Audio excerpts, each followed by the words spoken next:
herbs. It turned out my father-in-law had a rare illness. He could fall ill and die at any moment. I used the chairman's connections to seek advice from the world's top-ranked medical master. Then I bought this bag of oriental herbs worth $1 million.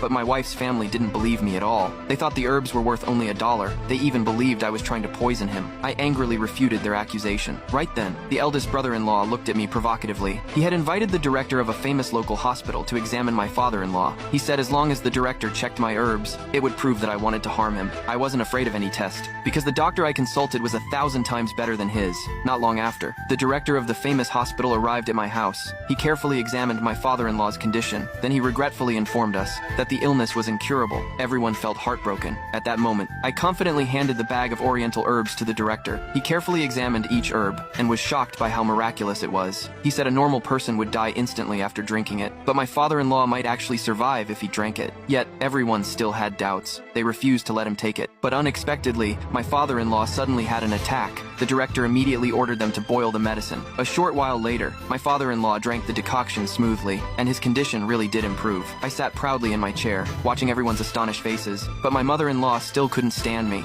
She harshly ordered me to help my wife wash the dishes. I went into the kitchen. Finally, I had the chance to tell my wife the good news that I had become a company president. But to my surprise, she didn't believe me at all. Just then, we suddenly heard our daughter crying in the yard. My wife and I immediately rushed outside. It turned out both brothers-in-law each had a son. They were driving toy cars around the yard and deliberately knocked my daughter to the ground. I immediately ordered them to apologize, but the brothers-in-law said it was my fault, just because I couldn't afford a toy car. I angrily made a phone call. 5 minutes later, 10 Rolls-Royces appeared at the gate of my house. Under everyone's shocked gaze, I proudly got into one of them with my daughter.